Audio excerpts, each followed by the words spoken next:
What is up, guys? Welcome back to OverTakes. This is Misfit. And today we're going to be talking about more roster insanity, roster madness, whatever we want to call it. We got a bunch of guys getting released, a couple guys getting signed, and a whole bunch of stuff going on as far as roster building and that kind of stuff going on in the Overwatch League right now. Signing guys and that kind of thing can start. So we're going to start seeing some of that because you know how these guys are going to do their videos and whatnot, reveal the whole team. Some of them reveal guys like Dallas did last year when they signed people. No matter what it is, when it is, they're telling you when they sign them, which I find a little more, for my taste, it's a little bit better. It is what it is. They want these guys to do like big production things and have videos with the teams and all that stuff. That's fine. I just like knowing who the teams have, especially when they don't have anybody. But I know a couple teams. I know the Mayhem. A couple other teams are running trials.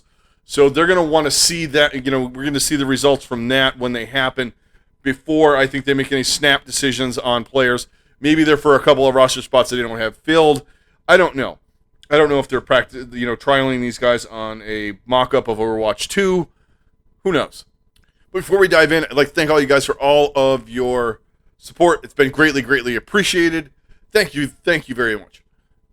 And if you guys are new, stopping by for the first time, thanks a lot for stopping by, checking us out. I do Overwatch League content. I've been doing it once a week. I'm going to try to get it back to the 2 times a week, 3 times a week before we get into the lull. As I have said a couple times, I've moved and I'm currently in the middle of redoing some stuff in my house. So there's a lot of that real life stuff taking over. And I apologize on that note. I apologize for the sound. I have not done my room where I'm going to be recording. It's a little pingy in here kind of sounding. I don't have my foam up because I have to redo the walls and all that kind of stuff, painting and adult things that I don't want to talk about. The fact that I've become adept at installing lighting fixtures and things like that, and I feel like I'm a Geico ad right now, the don't be your parents thing.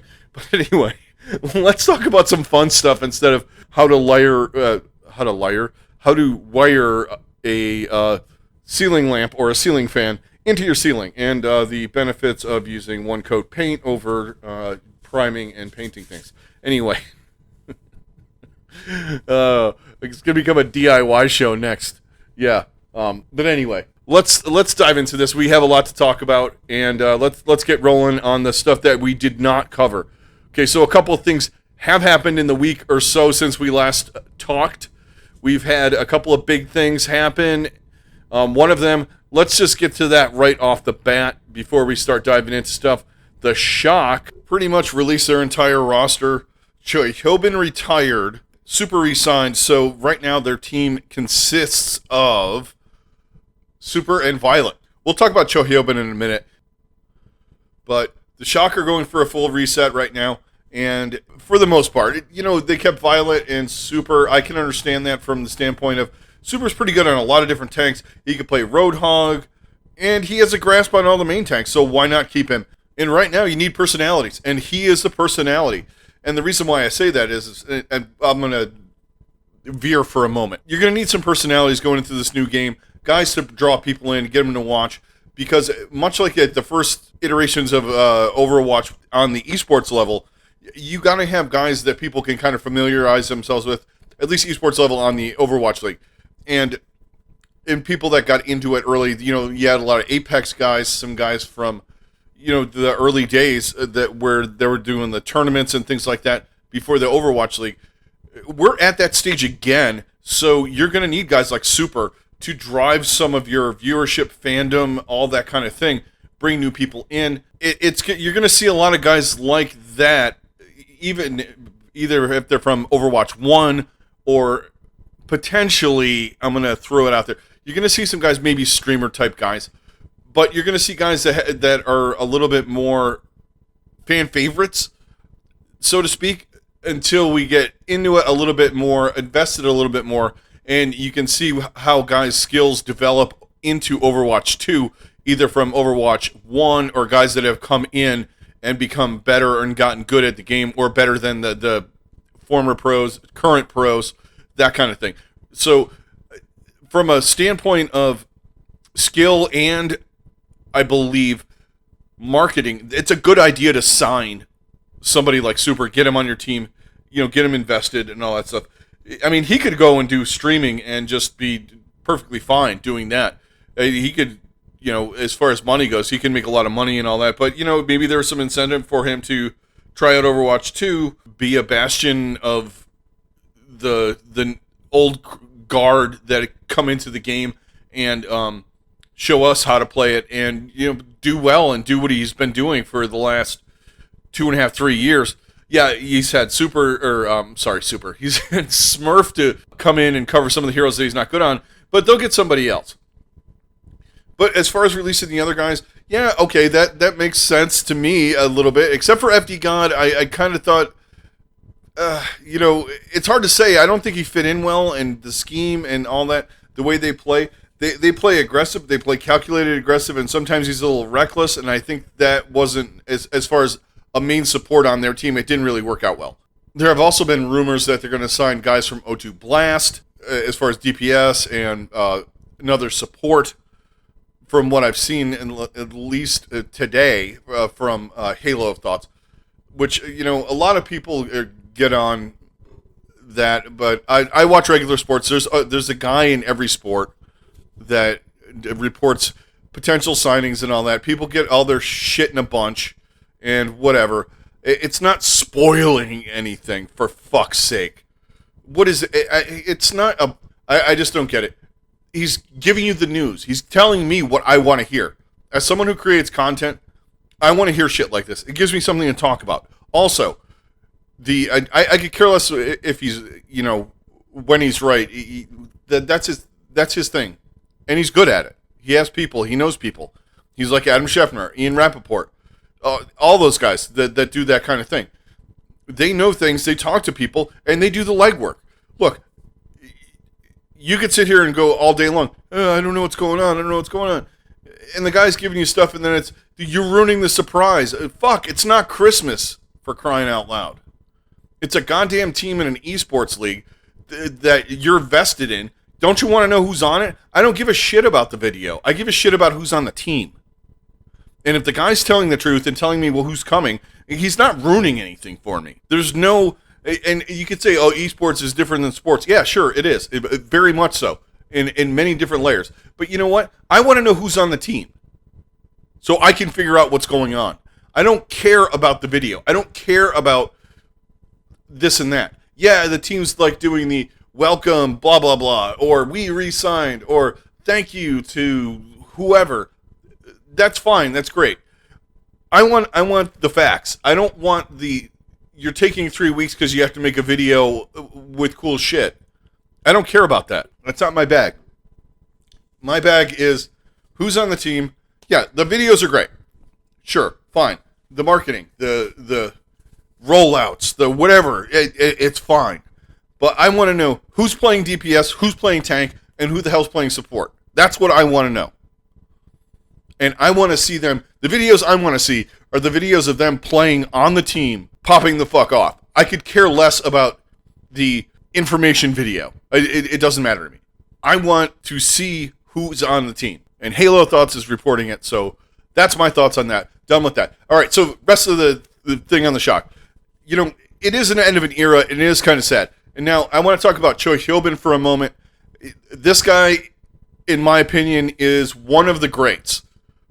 When we look back on Overwatch 1 as a game and in the Overwatch League, Choihyobin is an elite player in this. He is potentially, you could argue a couple of guys, the best off-tank since he's been in the league. Most versatile, plays all these different heroes. He's fantastic, won 2 championships with the Shock, dragged them in the playoffs on his back in at least 1 or 2 games. So this year. So you could say other names. To me, I think Choihyobin is one of the greats. He's up there with Fury, and eventually Hanbin and some guys like that are going to be up there. But to me right now, it's Choi. He's the dude that everyone should set as a, I guess you can't set it now, but As far as when we had 2 tanks, he was the off tank for me.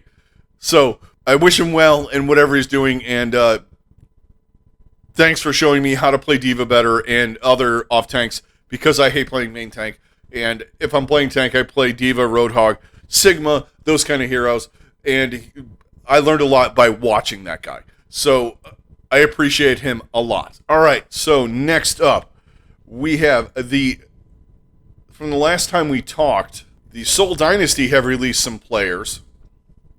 So let's go over that. They released Marvel, 2U, and Animo, and then 2 more greats retired from Seoul. One being Choihyobin, who was not a great on Seoul, but was one of the greats in the league. Best Tracer I saw in Season 1. He was a leader, a fantastic, just overall dude in the league to have. He always had that smile, and he was always just a great player. Gonna miss him. He retired. And also, the baller himself, Gesture, is hanging it up. He's hanging up the Gucci. Well, maybe he's little early to say if he's hanging up the Gucci, but he's hanging up the shoes, whatever you want to call it. He's retiring. He was probably up there in the Overwatch 1 greatest main tanks. He redefined how to play. You could say what you want about Miro, but Gesture took it to another level, playing dive tanks like Winston, and his Orisa is still probably the best in the league. He's a great personality. The guy was awesome. I meme on him a little bit, but I know he's great. It's one of those things where, there are certain points, though, where, he had moments where he was, the league changed, the things changed, and he was still playing the same style. But anyway, that's a whole argument for a different day. But he's still one of the greats, and I'm sad to see him go, because you're losing some of these guys from early Overwatch. And props to Gesture for his career, and once again, thanks. I don't play the heroes that you played, so you taught me how it should be played on Winston somewhat, but I can't ask. But as far as the other guys that they released, they make sense. Marvel, I'm kind of up in the air about. I think they wanted to go a whole different direction. There's a lot of guys out there, and you don't know what's going to happen. The continuing phrase. Animo underperformed. 2U was okay to start and then started dropping. I like 2U. I thought he would be okay if they maybe gave him a little bit more work, or as far as like coaching and stuff like that. That's another thing that happened. Their coaches are gone, so maybe we see them going in a different direction. Basically, the only guys they kept were Creative, Prophet, and Fitz. I don't see Creative being the sole, no pun intended there, the lone flex support on this team. There's too many guys available. They have too much money and too much prestige, being the one team from Seoul. A lot of guys are going to want to play at home. You have guys out there like Jonak. Twilight got signed by Toronto, so you don't have him, but you have guys like Jonak, Gangnam Jin. You have a bunch of guys that you could sign on this team tomorrow, and you would have Prophet, Fitz, and potentially a top-level flex. I just don't see it being the final answer here as Creative. These guys are going to bring in a lot more people than we've seen, too. I also think that we're going to see some, like a little bit more of, like, I think I said it in the last video, or maybe I thought I said it, I don't know. But I think we're going to see more of the Tier 2 scene being a little bit more back into the academy teams, because these guys are going to need different players.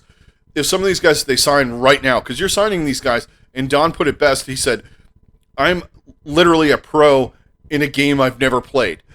So you have a lot of these guys coming into this, the same as everybody, everybody's coming into this, actually. Contenders, Overwatch pros, or Overwatch League pros, without any experience in the game, so you're going to want some backup. And I think that the Seoul Dynasty are going to definitely sign another potential support.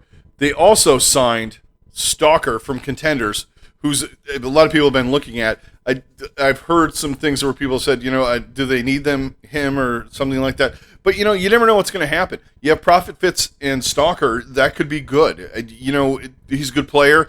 I looked at a little bit about what he had done on Gen G, and, we'll see. He's supposed to be really good. I saw a little bit, not a ton. I didn't watch, a ton of stuff on it. But they're set at DPS. Like I said, they just need a couple more players here and there. to do other things. A couple of other things that are consequential that happened, I guess. The Valiant didn't sign anybody back. Boy, that's a shocker. Oh, no. Really? Yeah, so they let everybody go. The Vancouver Titans did the same thing. They basically released everybody. So the two worst teams in the league got rid of everybody. To be expected. Really quick, let's talk the Fusion. All right, we talked about Mono retired. Another great retired. We talked about that. But they've also confirmed the releases of Funny Astro, Poco, and EQO. Since the last time we talked, 3 big guys on this roster. Obviously, Poco didn't play it all this year, but these guys are all free to go and do what they want. I'm really surprised about Funny Astro. Seems like they're kind of going... I get the vibe they might be going full Korean. I don't know. But Funny Astro and Alarm are a great team. And also, there's a lot of teams that are out there looking for some Western players. So you could see Funny Astro and EQO and Poco, maybe ended up in London, on Paris. The Mayhem, the latest rumor with the Mayhem, they're not going to go full Western. The latest rumor is, and it's actually been confirmed, it's really not a rumor, on their trial thing, it does say willing to play or able to play on a mixed roster. So one of these guys could end up there. You could see somebody like Funny Astro. There's a lot of potential landing spots for these guys. They're good, really good. And like I was saying, names, familiarity in the scene as far as people that watch, and their personalities that can bring some people in, I think. We really don't need to spend any time on Vancouver or the Valiant. I'm really wondering. I'm going to say one thing about the Valiant. I'm wondering what's going to happen. I'm assuming that they're in the Chinese region, APAC, I guess. If we're doing that again next year, don't know what the format as far as that's going to go. If they're going to have teams here, there, both places, I don't know. But it feels like they released everybody, and it's just a question to me whether they're going to go. Are they going to go all Western? Are they going to go Chinese? Are they going to go mixed? A little bit of everything. I don't know what's going to happen. That's the only thing I can say. I know it's probably going to be budget, and it's probably going to look like crap. As far as I know, I mean, who knows? Jonak and half the Fusion can end up on the team. I don't know. But yeah, we have that. Oh, I also how can I forget about this? Oh my god, it's right in my notes, right in front of me. Moth was released by the Gladiators. I kind of understand where this is going. This is one of the few times where I see somebody that's really good. I don't think he fit what they were trying to do. They have Skewed, who seems to be playing the heroes pretty well, that minus the Lucio, that wasn't his thing. And I think Moth wants to go a place where he can play all the time. There's a lot of places, like I said before, a lot of places where he can land. He's got mixed roster experience. I don't know if Florida's willing to throw that cash out, but you could see him landing in Florida. I mean, imagine this. This is, all right, I'm going out on a limb here. Bear with me, folks, as a Mayhem fan. What would a back line of Jonak and Moth on the Mayhem? Now, that is something that, all right, maybe 2 years ago would be better than it is now. But still, I mean, those guys still have a lot of skills. Jonak is still good. Jonak and Moth. Just throwing it out there. Okay. Anyway, I had to say something about the Mayhem in an episode. You guys know this. I'm gonna say something. And the amount of times I say, as a Mayhem fan, like you guys don't know. I should drop that from my repertoire. Anyway, so Moth has gone from the Gladiators. I kind of get it. He'll land somewhere for sure. And he'll be a starter. I can almost guarantee it, especially with the hero pool, the knowledge, the shot calling, the intelligence the guy has. He's going to be somewhere. Space is allegedly looking for another team, but hard to say what's going to happen with that. He probably lands back in Gladiator land, I would assume. But, yeah, those are a couple of other things that were going on. The last one I forgot about totally, which I don't know why I did, considering I was staring right at it. But, yeah. That is, where we're at right now. It's Sunday. It's the 17th. There's, a few things have happened. That's going to do it for this one. I mean, I'm going to try and definitely keep up with you guys and give you a little bit more info and stuff like that. A lot of things in my IRL have calmed down. I'm not, running around doing all kinds of crazy stuff. I've lived at Lowe's for, the last 3 weeks. and Home Depot and shit places like that. Been living in big box fucking DIY stores. But anyway, that's gonna do it for this one, and we're gonna talk about some more. I'm trying to get something together, guys. And if you've been long timers, I'm trying to work out something. I want to talk to some of the other podcasters that we've talked to in the past that have been on the show when we were doing the Sunday back cap, and we've done other panel type things before.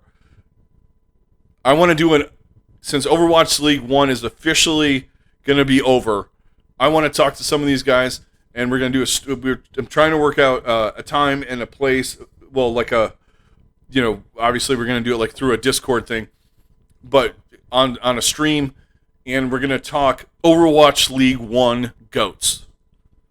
The guys that shape the game. Guys like I was talking about, Choihyobin, Gesture. We're going to, debate, maybe come up with a roster. I know a couple of the guys have done them on their own. I want to get a group of guys with, different opinions, talk about it in the room. Plus, it's fun for nostalgia's sake to talk about some of these guys. And, even if you're new to the scene, you can learn some of the stuff that, we've watched over the past 4 years, and some guys have even, been invested in it longer than that. Me personally, I started getting into it World Cup 2017, and then I went back and just started watching Apex and just learning about some of these guys' pasts and all that stuff. It's super fun, but we're going to work something out. We're going to probably do something sometime in the off season. Obviously, we have 6 months, but we're going to do a little bit before then. I want to try and get some good guys on here, or organize the thing.